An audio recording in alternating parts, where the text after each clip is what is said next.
علی محمد وآل محمد اللہم صل علی محمد وآل محمد۔ ایک مسئلہ اور تم سے حاضر کرتا ہوں، مسئلہ حاضر کرتا ہوں کہ نہ تو ہما کی بات ہو نہ ہی شما کی بات، نہ تو ہما کی بات ہو نہ ہی شما کی بات، فرش عزا پہ بیٹھ کے ہو کربلا کی بات، نہ تو ہما کی بات ہو نہ ہی شما کی بات، فرش عزا پہ بیٹھ کے ہو کربلا کی بات، تو نام و نشان مٹا دیا اصغر نے ظلم کا، نام و نشان مٹا دیا اصغر نے ظلم کا، کرتا نہیں ہے کوئی بھی اب حرملا کی بات، نام و نشان مٹا دیا اصغر نے ظلم کا، کرتا نہیں ہے کوئی بھی اب حرملا کی بات، کرتا نہیں ہے کوئی بھی اب حرملا کی بات، تو پہلے زبان کو اپنے لبوں کا حجاب دو، پہلے زبان کو اپنے لبوں کا حجاب دو، پھر جا کے کیجئے گا کہیں سیدہ کی بات، پہلے زبان کو اپنے لبوں کا حجاب دو، پھر جا کے کیجئے گا کہیں سیدہ کی بات۔ شعر حاضر کرتا ہوں کہ باطل میں اور حق میں یہی فرق ہے جناب، باطل میں اور حق میں یہی فرق ہے جناب، وہ حر کی بات کرتا ہے یہ حرملا کی بات، وہ حر کی بات کرتا ہے یہ حرملا کی بات۔ اور یہ بھی شعر حاضر کرتا ہوں کہ بے کیف لگنے لگتا ہے جنت کا تذکرہ، دلیل کے ساتھ حاضر کرتا ہوں کہ بے کیف لگنے لگتا ہے جنت کا تذکرہ، ہوتی ہے بات میں جو کربلا کی بات، بے کیف لگنے لگتا ہے جنت کا تذکرہ، ہوتی ہے بات میں جو کربلا کی بات۔ اور یہ شعر بھی حاضر کرتا ہوں کہ ساحل نے کہا تھا کہ پروردگار گواہ رہنا تیرے در سے خالی ہاتھ جا رہا ہوں، کل مولانا نے تقریر میں بھی یہ حج پیش کیا تھا، اسی ذیل میں یہ شعر حاضر کرتا ہوں کہ بے کیف لگنے لگتا ہے جنت کا تذکرہ، ہوتی ہے بات میں جو کربلا کی بات، تو ساحل کو دی زکات علی نے نماز میں، ساحل کو دی زکات علی نے نماز میں، رکھی خدا کے گھر میں علی نے خدا کی بات،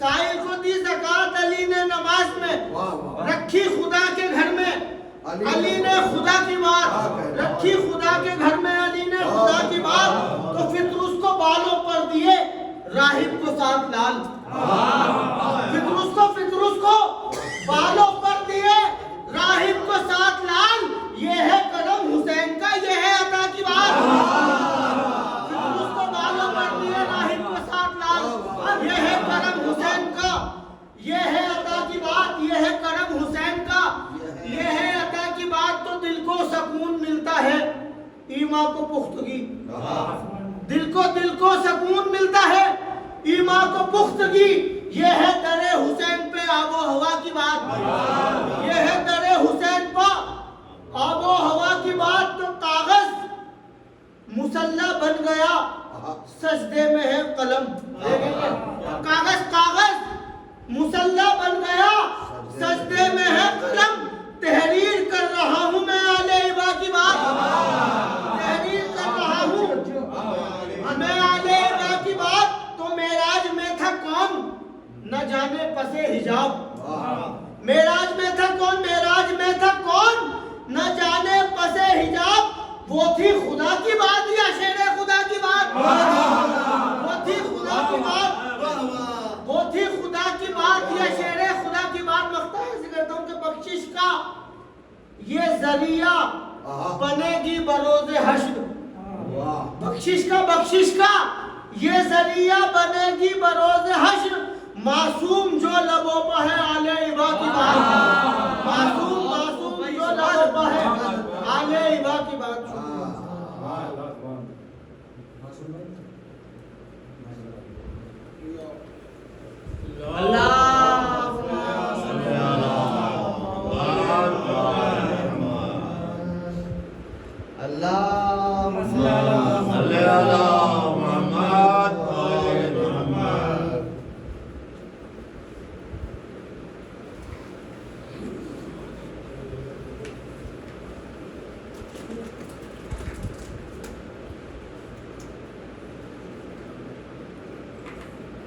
فاتحہ۔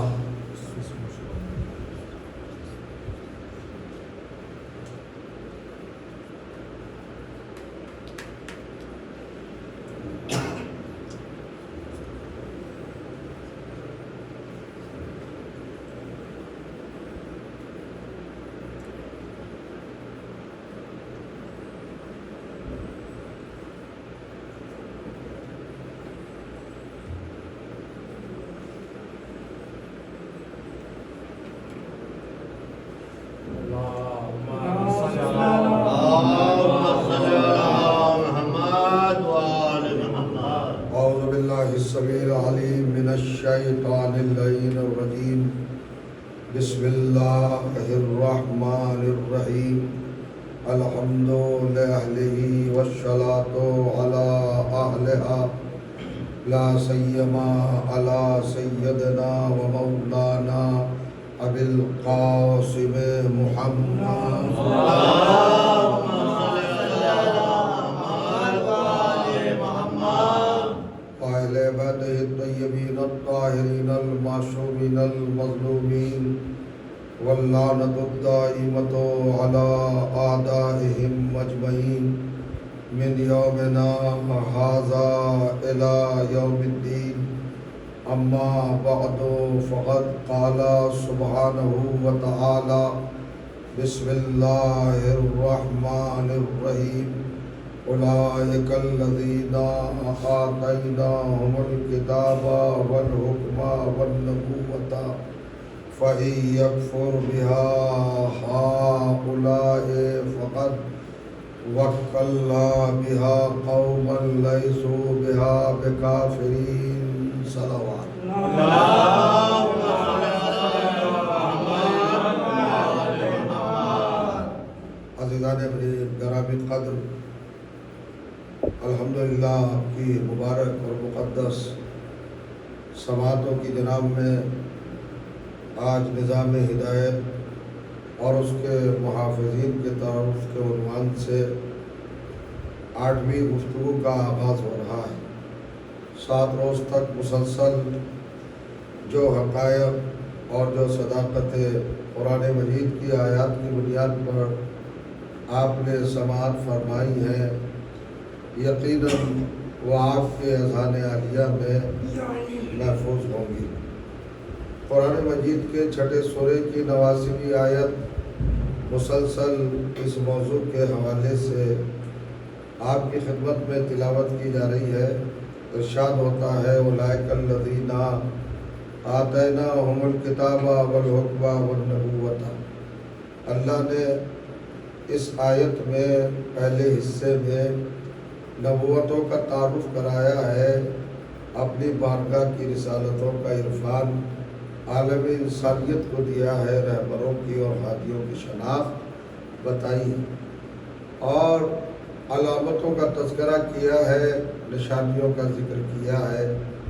ارشاد ہوتا ہے کہ ہم نے جس کو بھی نبوت عطا کی یا رسالت عطا کی یا منصب ہدایت سے نوازا یا عالم انسانیت کی نجات کا ذمہ دار بنایا، تو ہم نے اس ذات کو، اس ہستی کو اور اس وجود کو پہلے علم عطا کیا، عالم بنایا. اس کی ہستی میں، اس کی تخلیق میں، اس کی خلقت میں اور اس کی فطرت اور نیچر میں علم کو رکھا، یعنی اس کا وجود ہی علمی وجود بنایا. اور پھر ہم نے اس کو صاحب اختیار قرار دیا، صاحب اقتدار قرار دیا، صاحب تصرف قرار دیا. معصوم کی ذات گرامی کی ہیبت اس عنوان سے ہوتی ہے کہ وہ خالی ظاہری طور پر متصرف نہیں ہوتا، کنٹرولر نہیں ہوتا یا غلبہ اور قابو نہیں رکھتا، بلکہ عصمت کا وزن اور ہیبت یہ ہوتی ہے کہ اس کا اثر دلوں پہ ہوتا ہے، دماغوں پہ ہوتا ہے. یعنی معصوم ہادی اور معصوم رہبر ظاہری طور پر وہ اپنے پاس خزانے یا فوج یا لشکر یا جماعت یا بہت زیادہ بھیڑ نہیں رکھتے ہیں، بلکہ ان کی عصمت، ان کی طہارت اور ان کا کردار اور ان کی ہستی کا اعجاز اس منزل پر ہوتا ہے کہ کہ وہ دل و دماغ کو چینج کرتے ہیں، دل و دماغ کو تبدیل کرتے ہیں، انسان کی فطرت کو بدلتے ہیں، انسان کے ذہن میں ایک انقلاب پیدا کرتے ہیں اور دل میں ایک انقلاب کی صورت برپا فرماتے ہیں۔ ان کو اللہ دل و دماغ پر تصرف دیتا ہے، اور جو دل و دماغ پر تصرف رکھتا ہو، کنٹرول رکھتا ہو، کائنات اس کے لیے کیا ہے، یہ مادہ یا یہ میٹر، اس کے لیے پھر کیا رہ جاتا ہے؟ تو اللہ نے دو نشانیاں ہادیوں کی بتائی، ایک علم اور ایک اقتدار، ایک علم اور ایک اختیار، ایک علم اور ایک تصرف، ایک علم اور ایک کنٹرول پر قابو، غلبہ، رسائی، یعنی جو کائنات پر غالب آ جائے وہ رہبر ہوتا ہے، جو کائنات سے مغلوب ہو جائے وہ رہبر نہیں ہوتا۔ اب ہمیں نہیں پتا کہ کون غالب ہے کون غالب نہیں ہے، لیکن ہم نے تو اس کا دامن تھاما بعد رسول کہ جس کا لقب یہ ہے غالب علی کل غالب۔ مولا کا تو ٹائٹل ہی غالب علی کل غالب ہے، یعنی مولا کتنی ہی بھی غالب کوئی بھی حقیقت ہو، کوئی بھی چیز ہو اور کوئی بھی دنیا کی شے ہو، میرا مولا اس ہر شے پر غالب ہے۔ آپ کا لقب ہی غالب علی کل غالب ہے، تو غلبہ عصمت کی ایک پہچان ہے، علم عصمت کی ایک شناخت ہے، ہادی کی ایک نشانی ہے، ایک علامت ہے۔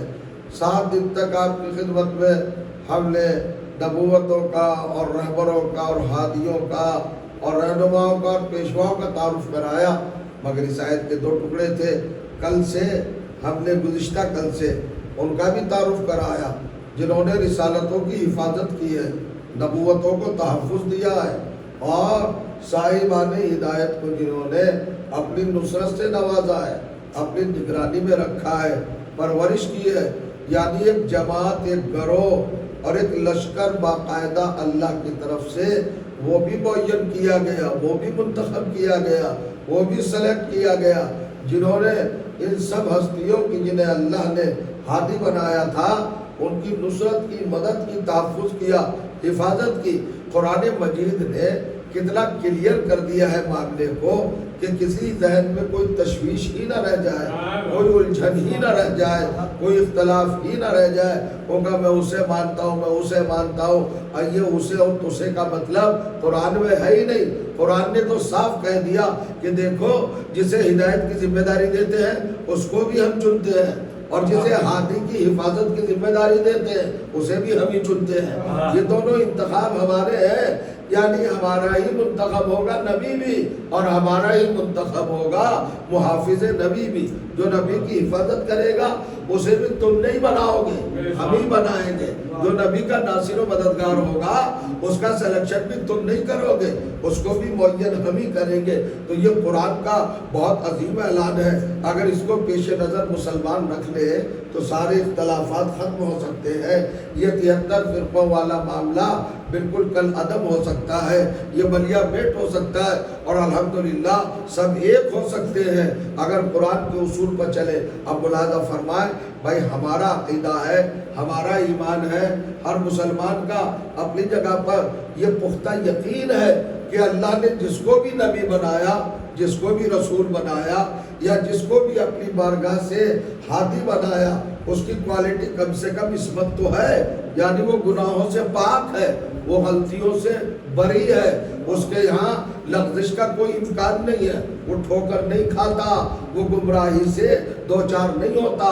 جسے اللہ نبی بناتا ہے اسے معصوم بناتا ہے۔ 73 فرقے مانتے ہیں کہ نبی معصوم ہوتا ہے، اور معصوم کا کیا مطلب ہے؟ صاحب عصمت۔ عصمت کا کیا مطلب ہے؟ حفاظت، یعنی پروردگار جس کو اپنی عصمت کے دائرے میں محفوظ رکھے اسے معصوم کہتے ہیں۔ جس تک کوئی خرابی نہ جائے، جس سے کوئی غلطی نہ ہو اور جس سے کوئی خامی سرزد نہ ہو، وہ معصوم کہلاتا ہے۔ قرآن کی زبان میں، آیات کی زبان میں، احادیث کے میدان میں اسے معصوم کہا جاتا ہے۔ تو اب معصوم ہے سارے نبی، یہ پیغمبر ہے، توجہ کیجئے گا، اور یہ رسول سارے معصوم ہیں۔ یہ گناہ نہیں کرتے. یہ وہ عقیدہ ہے، وہ نظریہ ہے کہ جس میں دیوبندی بریلوی کی تفریق نہیں ہے، سنی اور شیعہ کا اختلاف نہیں ہے، اس میں حنفی اور شافعی میں تضاد نہیں ہے، اس میں مالکی اور حنبلی میں ٹکراؤ نہیں ہے، سلفی یا وہابی میں کوئی دوری نہیں ہے. یہ سب کے سب مانتے ہیں کہ ہر نبی معصوم ہوتا ہے، صاحب عصمت ہوتا ہے. غور کریں آپ تو بھائی نبی تو معصوم ہوتا ہی ہے، لیکن جسے اللہ نے نبی کا محافظ بنایا اور ناصر بنایا اس کی کوالٹی بھی قرآن میں بتائی.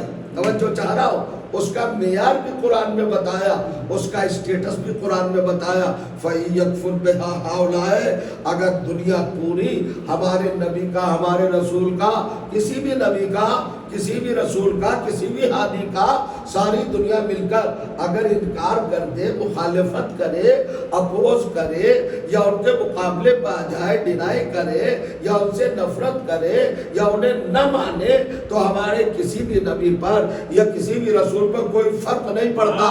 چونکہ ہم نے بنایا ہے وہ ہمیشہ نبی رہے گا، وہ ہمیشہ رسول رہے گا. آپ نے دیکھا کتنا اعتماد ہے اور کتنا اطمینان ہے اس آیت کے لب و لہجے میں، کتنا کانفیڈنٹ ہے اس آیت کے لب و لہجے میں. کیا کہہ رہی ہے آیت؟ ساری دنیا مل کے انکار کر دو، نبوت میں کوئی فرق نہیں پڑے گا، رسالت میں کوئی فرق نہیں پڑے گا. تو کوئی ریزن تو ہو، کوئی سبب تو ہو، کوئی وجہ تو ہو، کوئی ثبوت تو ہو، کوئی ذریعہ تو ہو، کوئی وسیلہ تو ہو، کوئی حقیقت تو ہو، کوئی صداقت تو ہو، کوئی روحانی پہلو تو ہو کہ بھائی اللہ نے آیت میں اتنی بڑی بات جو کہی ہے اس کا مفہوم کیا ہے، اس کی میننگ کیا ہے. ساری دنیا مل کے اعلان کر دو نبوت سے، رسالت سے، مگر کوئی فرق نہیں پڑے گا. کیوں نہیں پڑے گا؟ اللہ نے کہا اس لیے نہیں پڑے گا. فقط وکلنا بہا قوما، ہم نے رسالت کا اور نبوت کا مددگار اور ناصر اسے بنایا ہے لیسوا بہا بکافرین، جو ماضی میں کبھی کافر نہ رہا.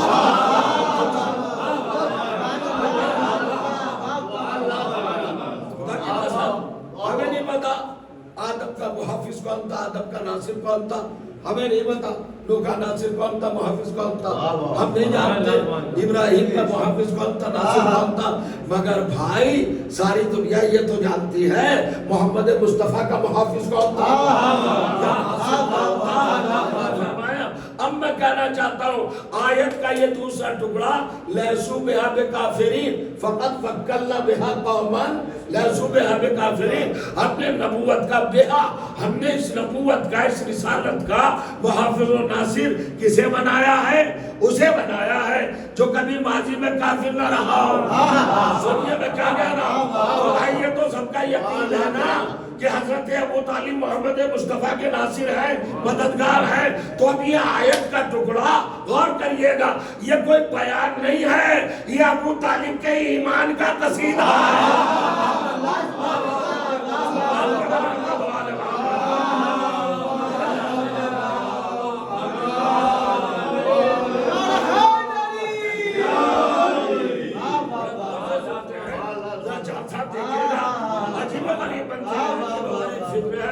جس منزل زبان پر آپ ہیں اس کو ذرا اور کلیئر کریں اور ذرا سا اسے ڈیوائڈ کریں اپنے طور پر، اور پھر دیکھیں ہم نے ناصر و مددگار کس کو بنایا.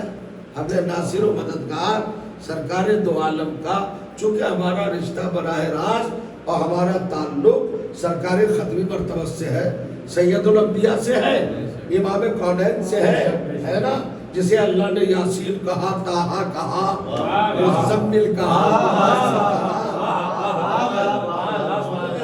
سبھی کچھ کہا، بڑے القاب سے نوازا اور بڑی بلندیوں سے نوازا اور بہت کچھ کہا. اور کر رہے ہیں آپ دیکھیں سرکار دو عالم کا کمال یہ ہے کہ اللہ تعالیٰ نے آپ کی ہر ادا کو قرآن بنایا، آپ کی زندگی کے ہر رخ کو قرآن بنا دیا. یعنی کمال ہے بھائی، سوتے تو ہم بھی ہیں، کروٹیں ہم بھی لیتے ہیں، ہے نا، کروٹیں ہم بھی بدلتے ہیں، کبھی دہنی کروٹ سو گئے، کبھی بائیں کروٹ سو گئے. اگر ادھر سے کچھ زحمت محسوس ہوئی تو ہم نے دوسری کروٹ تبدیل کر لی. اور اگر ہم بچے ہوتے ہیں تو یہ کام ماں کا ہوتا ہے، باپ کا ہوتا ہے کہ بچوں کروٹیں بدلواتی ہے رات بھر ماں، اور اگر ماں نہ موجود ہو تو باپ یہ ذمہ داری ادا کرتا ہے کہ نہیں؟ کروٹیں بدل، تو یہ معمولی چیز ہے، فطری چیز ہے، ایک بچے کے ساتھ، وجود کے ساتھ، ہستی کے ساتھ ایک عمل ہے کروٹیں بدلنا۔ مگر اللہ نے جب پیغمبر کی باری آئی اس حوالے سے کروٹیں بدلنے کا معاملہ ہے تو اللہ نے اس کو بھی قرآن بنا دیا۔ وَتَقَلُّبُكَ فِي السَّاجِدِينَ، پیغمبر تو نے تو سجدہ کرنے والوں میں کروٹیں بدلی ہیں۔ اور فرمائیے گا، اب میں جملہ پوچھنا چاہتا ہوں، تقلب کا مطلب ہوتا ہے، تقلب قلب سے بنا ہے، قلب کے معنی ہوتا ہے الٹ پلٹ، یہ پلٹنا۔ ہمارے دل کو قلب کیوں کہتے ہیں؟ چونکہ پلٹتا ہے بہت جلدی۔ اور کریں آپ، یہ مرکز ہے پلٹنے کا، ہر طرح کے انقلاب کا، ہر طرح کی تبدیلی کا، ہر طرح کی چینجنگ کا، چونکہ مرکز ہے، سینٹر ہے دل، اس لیے اس کو قلب کہا گیا۔ قلب کے معنی الٹنے کے ہیں، پلٹنے کے ہیں، تبدیل ہونے کے ہیں، قلب کے معنی چینج ہونے کے ہیں۔ تو اب اللہ کہہ رہا ہے تقلب، یہ باب تفاعل میں آ گیا۔ قلب کے معنی پلٹنا، تقلب کے معنی پلٹانا، یعنی کوئی دوسرا بھی شامل ہو جائے۔ ایک تو خود پلٹ رہے ہیں آپ، خود کروٹیں لے رہے ہیں، ایک دوسرا آیا۔ اب اللہ نے قرآن میں کہا گا تقلبک فی الساجدین، ہم نے تجھے سجدہ کرنے والوں کے درمیان کروٹیں بدلتے ہوئے دیکھا ہے۔ تجھے جو کروٹیں دلائی جا رہی تھی وہ کروٹیں دلانے والے ساجدین تھے، اور یہ اللہ تعریف میں کہہ رہا ہے کہ وہ سجدہ کرنے والے تھے، یعنی عبادت کی انتہا کا نام سجدہ ہے۔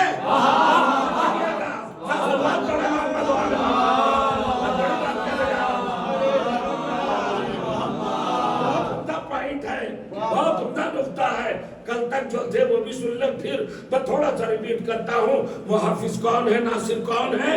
جو ماضی میں کبھی کافر نہ رہا ہو، تو ہمارے سرکار دو عالم کا ناصر اور محافظ تو بڑا ہونا چاہیے، کیونکہ سرکار سب سے بڑے ہیں۔ سرکار کے کسی زندگی کے رخ کو، زندگی کے کسی بھی رخ کو اللہ نے نظر انداز نہیں کیا، قرآن کی آیت بنا دیا۔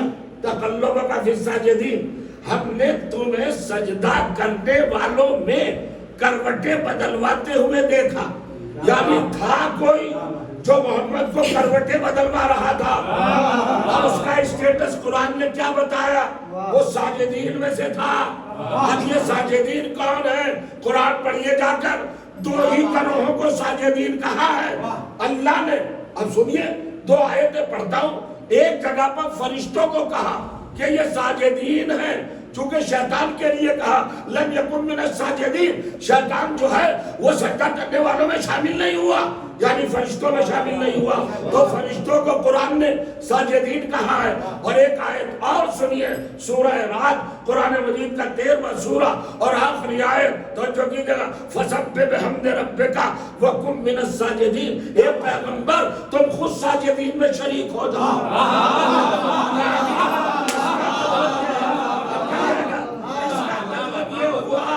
ساجدین یا تو فرشتے ہیں، ساجدین یا انبیاء ہیں۔ قرآن میں دو ہی گروہ کو ساجدین کہا، اور اللہ کیا کہہ رہا ہے؟ تجھے جو کروٹیں بدلوا رہا تھا وہ ساجدین میں سے تھا۔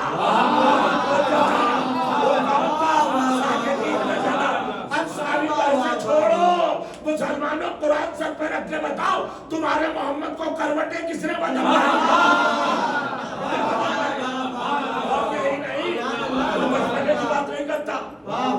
کی بات نہیں کرتا، میں چھٹپن کی بات نہیں کرتا، میں پروان چڑھنے والے زمانے کی بات نہیں کرتا، وہ تو ابو طالب نے پالا ہی ہے، اسے تو کوئی انکار نہیں کر سکتا۔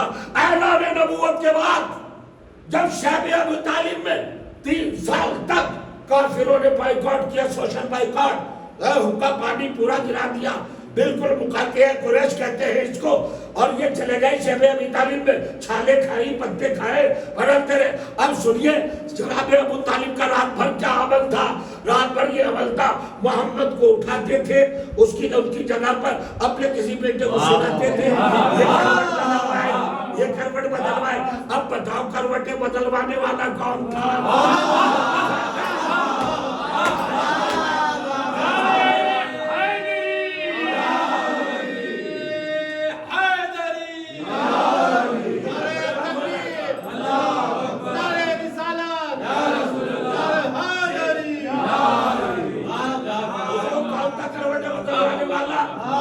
کروٹیں بدلنے والے تھے ابو طالب، اور اللہ کیا کہہ رہا لقد تقلبک فی الساجدین، ہم نے تجھے ساجدین میں کروٹیں بدلتے ہوئے دیکھا۔ علی ساجد، جعفر تیار ساجد، تو لیجئے گا عقیل ساجد، طالب ساجد، ابو طالب ساجد، اور ساجد اللہ نے دو بتایا، یا فرشتے ساجد یا انبیاء ساجد۔ اب تمہیں یہ تو حق ہے کہ جناب ابو طالب کو یا تو فرشتوں میں شامل کرو یا انبیاء میں شامل کرو۔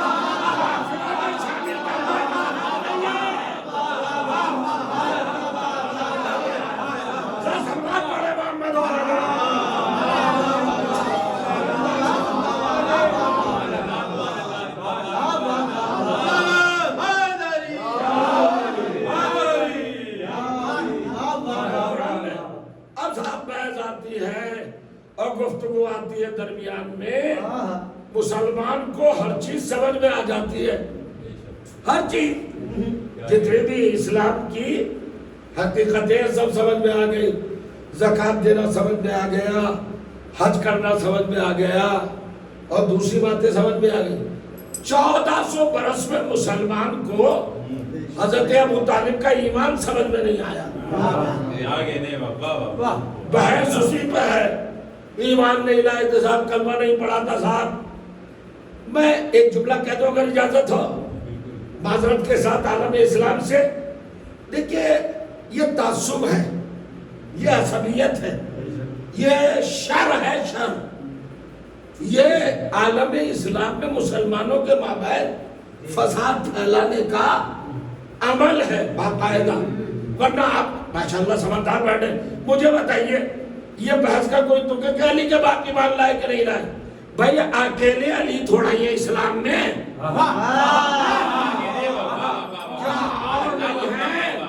تو پہلے یہ طے کرو کہ سب کے باپ ایمان لے آئے تھے۔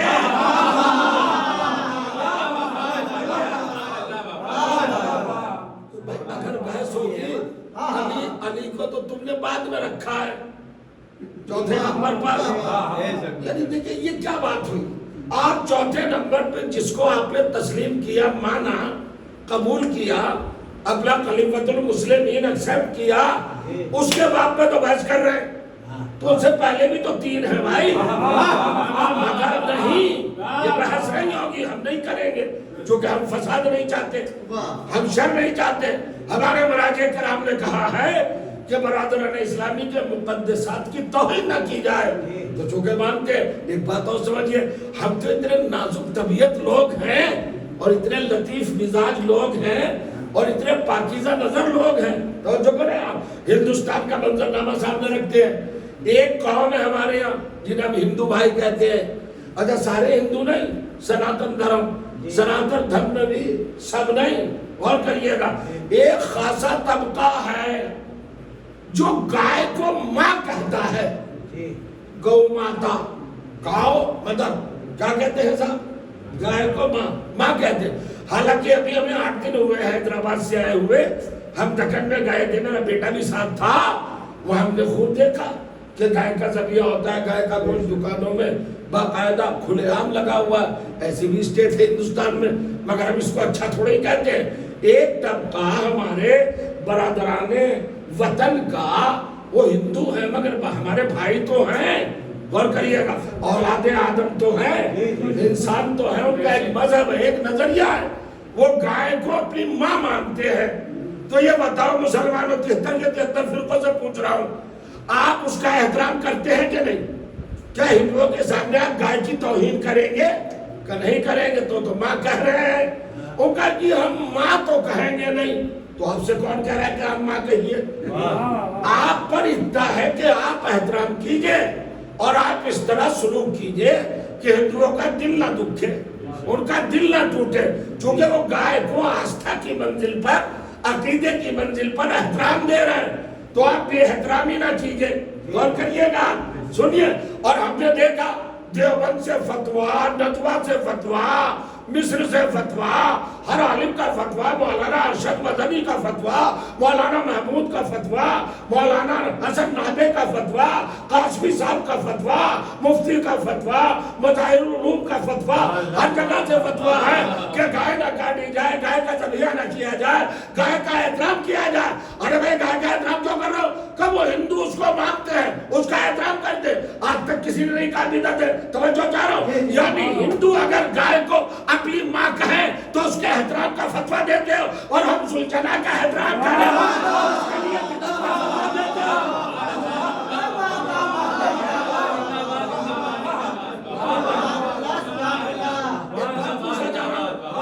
بس ایک بات پوچھا جا رہا ہوں، بات کتنی سی ہے؟ گائے کا احترام ہندوؤں میں کیوں ہے؟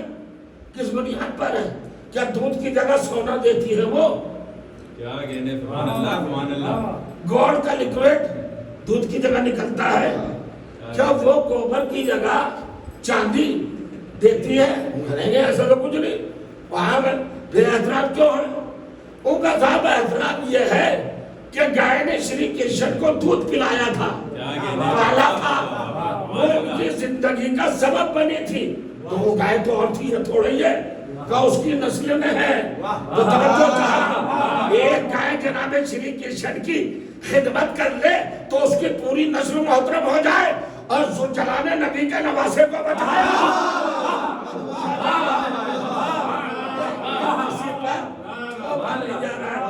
یہ کسی پر برڈن نہیں ہے یا کسی پر پریشر نہیں ہے کہ آپ بھی مانیے۔ اب میں پوچھتا ہوں، گائے کا احترام ہم بھی کریں گے، گائے کی عزت ہم بھی کریں گے، ہم اس کو لاٹھیاں نہیں بھاجیں گے، اس کو سڑک کے اوپر دوڑائیں گے نہیں، کیونکہ ہمارے ہندو بھائی اس کا احترام کرتے ہیں۔ غور کریے، اسی طرح مراجے کا کہنا کہ مقدسات اسلامی کا احترام کیجئے۔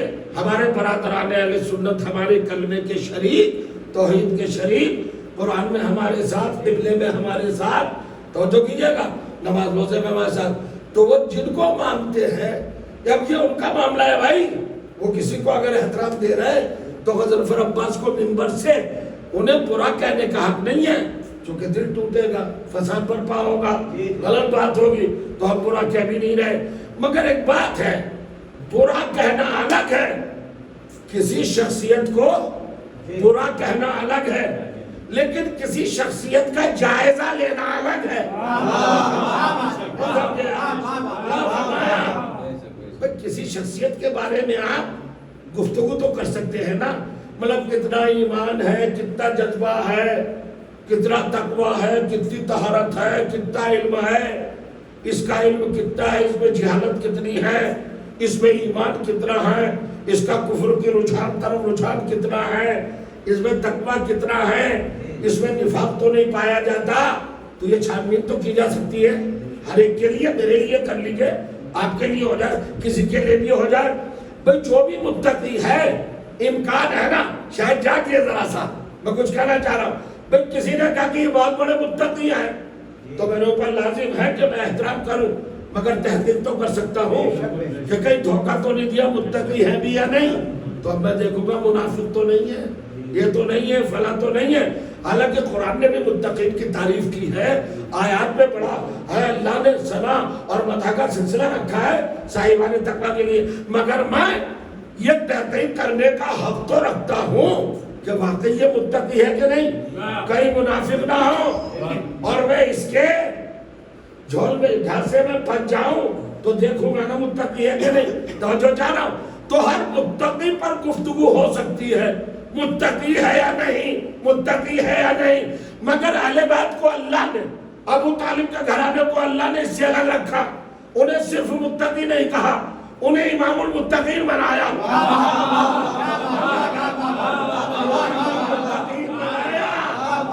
اب میں ایک جملہ پوچھنا چاہتا ہوں آپ سے، امام کا مطلب کیا ہے؟ لیڈ کرنے والا۔ امام کا مطلب کیا ہے؟ سامنے چلنے والا۔ اگر صاحب یہ اس مسجد کے امام ہیں، نماز پڑھیے، ماشاءاللہ پڑھتے ہیں، مغرب کی نماز، عشاء کی نماز، ظہر عصر کی نماز، صبح کی نماز جماعت سے ہوتی ہے، عیدین کی نماز جماعت سے ہوتی ہے، اور دوسری نماز جماعت سے ہوتی ہے۔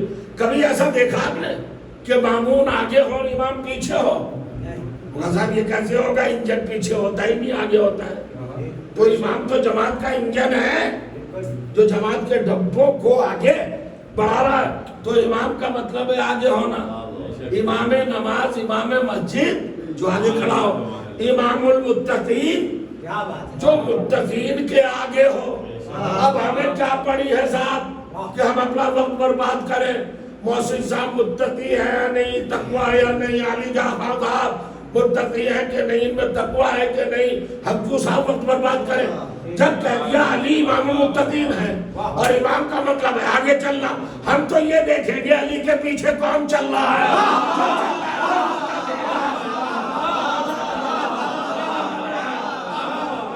جو سر جھکا کے علی کے پیچھے عقیدت کے ساتھ چلتا رہے وہ متقی ہے، اور جو علی کے آگے کھڑے ہونے کی کوشش کرے وہی منافق ہے.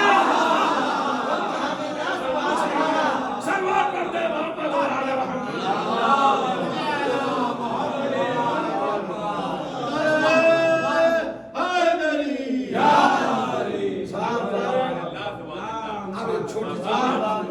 اور عرض کرنا چاہتا ہوں، کچھ باتیں ایسی ہوتی ہیں کہ جو دوسروں کی دلجوئی کے لیے، دل بستگی کے لیے، دوسروں کی ہمدردیاں قائم رکھنے کے لیے، فساد سے بچنے کے لیے، فتنے سے بچنے کے لیے برسرے عمل لائی جاتی ہے، مانا جاتا ہے. اور کریے آپ بھائی، ہندوستان کے حالات ہو یا پاکستان کے حالات ہو یا ادر کنٹریز کے حالات ہو، معاشرے میں یہ چیز اخلاقی طور پر دیکھی گئی ہے کہ دوسرے کے رہبروں کو برا کہنے سے روکا گیا ہے. اور یہ تو قرآن کا اصول ہے، لا تسبوا الذین، ہے بھائی آیت ہے قرآن کی. قرآن تو یہاں تک کہتا ہے کہ دوسروں کے جھوٹے خداؤں کو بھی برا نہ کہو. دوسروں کے جھوٹے خداؤں کو برا نہ کہو. یعنی قرآن دیکھیے حق بھی کہہ رہا ہے کہ جھوٹے ہیں. کیا بات ہے، نہیں سمجھا؟ خدا نے یہ نہیں کہا کہ دوسرے خداؤں کو برا نہ کہو. قرآن کہہ رہا ہے ان کے جھوٹے خداؤں کو برا نہ کہو. یعنی جھوٹے تو ہے مگر برا نہ کہو. ارے بھائی جھوٹا تو کہہ دیا، اب کیا برا نہ کہو؟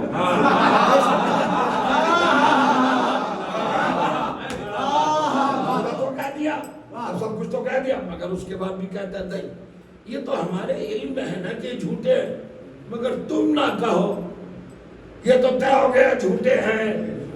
تو اب اگر لوگ کہہ رہے ہیں برا نہ کہو، ارے بھائی کیا ضرورت ہے کہنے کی؟ اپنے دل میں جھوٹا مان لو کہ جھوٹا ہے، مگر کہو نہ کیونکہ دوسرے مان رہے. لیکن ایک بات میں بتا دوں، جب تحقیق پہ آتا ہے آدمی تو کچھ غرور میں مبتلا ہو جاتا ہے، تکبر میں، اور غرور علمی انسان کو برباد کر دیتا ہے. 1400 سال سے ایک طبقہ مسلمانوں میں ناسبی خارجی رسول و اہل رسول کا دشمن پیدا ہو گیا کہ جو نہ جوانان جنت کے سرداروں کا احترام کرتا، نہ جنت و جہنم کے تقسیم کرنے والے مولا کائنات کا احترام کرتا، نہ سرکار دو عالم کا احترام کرتا، نہ حضور شفیع محشر جناب فاطمہ زہرا صلوات اللہ علیہ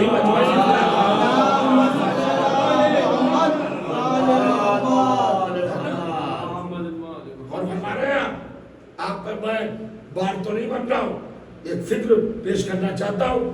تو غرور علمی اس طبقے کو بہت ہے اور تحقیق کا بہت بھی سوار ہے.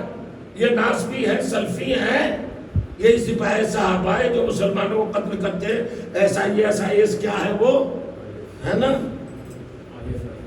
میں کیا اسلامک اسٹیٹ جو ہے کیا ہے بھائی، عراق میں، سیریا میں، یمن میں، ہر جگہ پر جا بھی مارا انہوں نے، مسلمانوں کو ہی مارا اور انہوں نے مسلمانوں کو ہی کافر کہا. تو یہ لت کہاں سے پڑی مسلمانوں کو کافر کہنے کی؟ آپ کسی کلمہ گو کو کافر کیوں کہہ رہے ہیں؟ میری سمجھ میں نہیں آ رہا ہے. جو زبان سے اپنے آپ کو کہہ رہا ہے کہ میں مسلمان ہوں، اسے کافر کہنے کا حق ہی نہیں. قرآن نے تو یہاں تک کہا کہ اگر کوئی آپ کو سلام کرے تو آپ اس کو یہ نہ کہیں کہ تو کافر ہے. خالی سلام کی بنیاد پر مان لو کہ کافر نہیں ہوگا, مسلمان ہوگا. لہذا اس نے کہا السلام علیکم تو آپ بھی کہیے وعلیکم السلام, یعنی اسے مسلمان تسلیم کیجئے. یہ قرآن مجید کا اعلان کھلا ہوا. آیت مجھے ٹھیک سے یاد نہیں ہے مگر میں پڑھ سکتا ہوں, بتا سکتا ہوں, ریفرنس دے سکتا ہوں. ہو سکتا ہے اگر کوئی پوچھے تو کل کی مجلس میں سن رہے ہیں. تو بات میں بہت گہری اور بڑی نرم و نازک کہنے جا رہا ہوں. تحقیق کے نام پر, علم کے نام پر جہالت پھیلائی, فساد پھیلایا اور بہت بڑا فتنہ پھیلایا ہے اس وہابیت نے, اس عصبیت نے اور اس سپاہی صحابہ اور اس SIS نے. یہ لوگ کیا کیا؟ یہ مسلمان نہیں ہیں, یہ یہودیوں کے ایجنٹ ہیں, یہ یہودیوں کے پروڈکٹ ہیں, انہیں پیسہ ملتا ہے. اور اگر یہ یہودیوں کے ایجنٹ نہ ہوتے تو یمن پہ حملہ نہ کرتے. ہمیں تو سارے مسلمان ہیں. سیریا پہ حملہ نہ کرتے, شام میں تو مسلمان ہیں. مسلمان کو کہاں مارتا ہے؟ اور کریے. اس کا مطلب ہے کہ مسلمان اگر مسلمان سے لڑ رہا ہے تو یقیناً اس میں ایک یہودیوں کا نمائندہ ضرور ہے. اور یہاں سے نہیں, اب صاحب تحقیق چلی 1400 برس سے. کیا تحقیق ہے؟ میں اپنی گفتگو کو تمام کر رہا ہوں. 1400 برس سے بس ایک ہی تحقیق ہے, علی کے باپ کو کافر کہا جائے, علی کے باپ کو کافر کہا جائے. اور انہوں نے کلمہ نہیں پڑھا تھا, وہ اسلام میں لائے تھے, وہ ایمان میں لائے تھے. بھائی 1400 سال پرانی بات ہے. ہم نے کہا ایسا نہ کہو بھائیوں, وہ تو تمہارے چوتھے خلیفہ کے باپ ہیں, امیر المومنین کے باپ ہیں, تمہارے رسول کے داماد کے باپ ہیں. ہمارا پہلا امام نہ مانو, ہمارا مولا نہ مانو, رسول کے داماد تو ہیں, تمہارے چوتھے خلیفہ تو ہیں, تو ان کے باپ کو کیوں کافر کہہ رہے ہو؟ کہ وہ ہماری تحقیق میں ثابت ہے کہ وہ کافر ہیں, تو ہماری بھی تحقیق میں بہت سارے ثابت ہیں.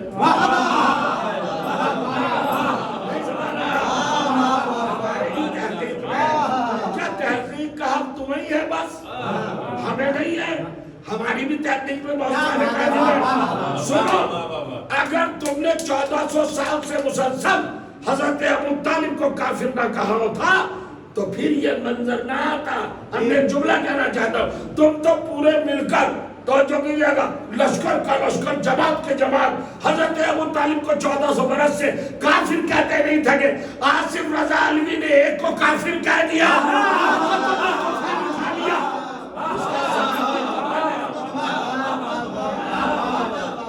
اس کا سوال بھی تم بنے ہو. آصف رضا نے ایکشن میں نہیں کہا, ریئیکشن میں کہا ہے.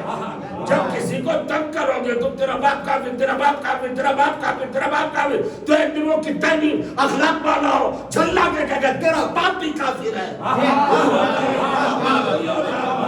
کسی کو سلوات پڑے محمد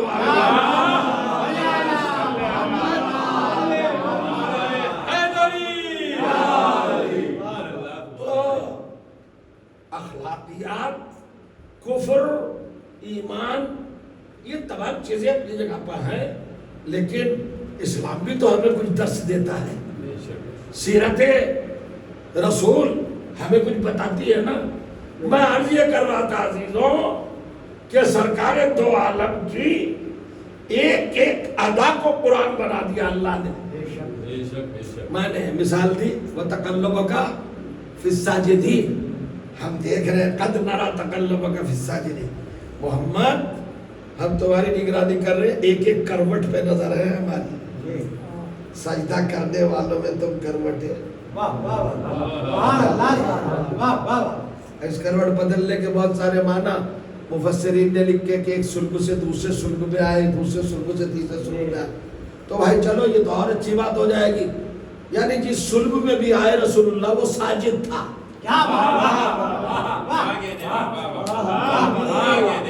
کبھی سلب کفر میں یا رحم کفر میں یہ نور مجسم الہی رہا ہی نہیں. ہر ادا کو اب دیکھیے سورہ مزمل کمال ہے. ایک بات کہہ کے مجلس کو تمام کر رہے ہیں. سورہ مزمل ازملال کا مطلب ہے چادر اوڑھنا، کمبل اوڑھنا. رسول اللہ جب پہلی وحی کے بعد غار ہرا سے گھر تشریف لائے ہیں اور جناب خدیجۃ الکبریٰ کو آپ نے دیکھا کہ وہ منتظر ہے، تو آپ کی حالت اس وقت خوف الہی، روب الہی، وفور معرفت اور عرفان کی منزل پر چونکہ درک کر رہی تھی اس کی ذات کے جلووں کو، تو پیغمبر پر ایک کیفیت طاری تھی. آپ نے پہلی وحی کے بعد آ کے کہا خدیجۃ الکبریٰ سے زملینی زملینی، خدیجہ مجھے ذرا چادر اڑا دو، کمبل اڑا دو، کمبل اڑا دو. جناب خدیجۃ الکبریٰ نے وہ کمبل لیا اور اڑا دیا. ایک روایت تو یہ ہے اللہ کو ادا پسند آئی، پورا سورہ اتار دیا. اب جو خطاب کیا تو یہی کہہ کے خطاب، اب یہ نہیں کہتا میرے حبیب، یہ سید الانبیاء، یہ امام المرسلین. خطاب بدلا. خدیجہ نے چادر اڑا دی تھی نا، تب خطاب بدلا، یا ایھا المزمل، اے چادر اوڑھنے والے، اے چادر والے. کل پڑھیں گے انشاءاللہ. تو تمام ہو رہا ہے، نوحہ بھی ہونا ہے. اور کریے آپ کیا کہا بھائی؟ حضرت خدیجہ نے چادر اڑا دی، تو اب اللہ کسی اور خطاب سے نہیں پکار رہا ہے جی. خطاب تو بہت ہے، احمد، مصطفیٰ، مجتبیٰ، مرتضیٰ، سید الانبیاء، امام المرسلین، باعث تخلیق کونین، ماہی، احمد، محمد، حبیب، محبوب، یاسین، نون والقلم، سب ہے نا نام، لیکن کوئی نام نہیں پکارا. ارے رؤوف اور رحیم بھی سرکار کا نام ہے. کچھ نام اللہ نے اپنے دے دیے اپنے حبیب کو، مگر ان ناموں سے نہیں پکارا. کیا کہہ کے پکارا؟ یا ایھا المزمل. نہ جانے خدیجۃ الکبریٰ کے چادر اڑانے میں اور کمبل اڑانے میں کون سا خلوص شامل تھا کہ نبی کو کملی والا کہا. دیکھیں ماں نے کملی اڑائی تو اللہ نے کملی والا کہا، اور بیٹی نے چادر اڑائی تو اللہ نے چادر والا کہا.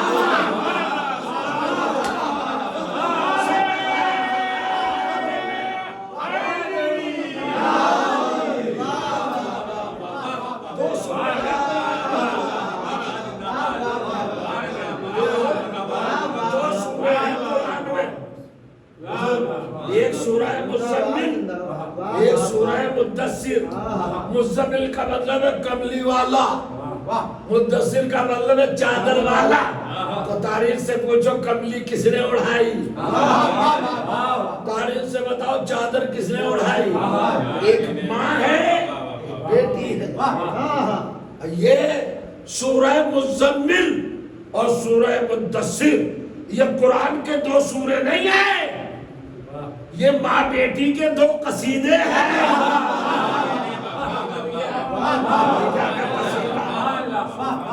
فاطمہ زہرا کا قصیدہ بس. اور جب یہ چادر میں آ گئے تو پھر اللہ نے کہا کہ چادر میں کون کون ہے، کون سی ہستیاں ہیں کائنات کی تخلیق کا سبب، جن کے صدقے میں کائنات بنی. یہ سب بتایا. اس میں ایک جملہ ہے جس کی طرف آپ کو توجہ دلانا ہے.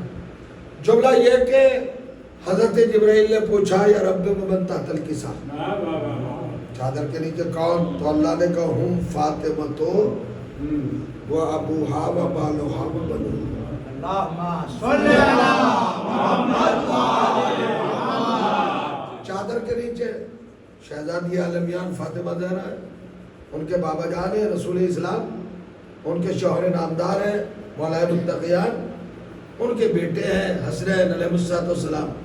اب دیکھیے صاحب، ابوہا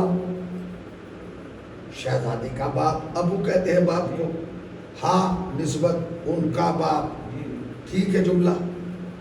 بالوہا، بال کہتے ہیں ہسبینڈ کو، شوہر کو. بالوہا فاطمہ کے شوہر، اکیلے سنگل علی. باپ تنہا ہے، شوہر ہوتا ہی تنہا ہے، باپ بھی تنہا ہوتا ہے، ایک ہی باپ ہوتا ہے نا، ایک ہی شوہر ہوتا ہے. اب عربی زبان میں دو کو تثنیہ کہتے ہیں، جمع نہیں کہتے.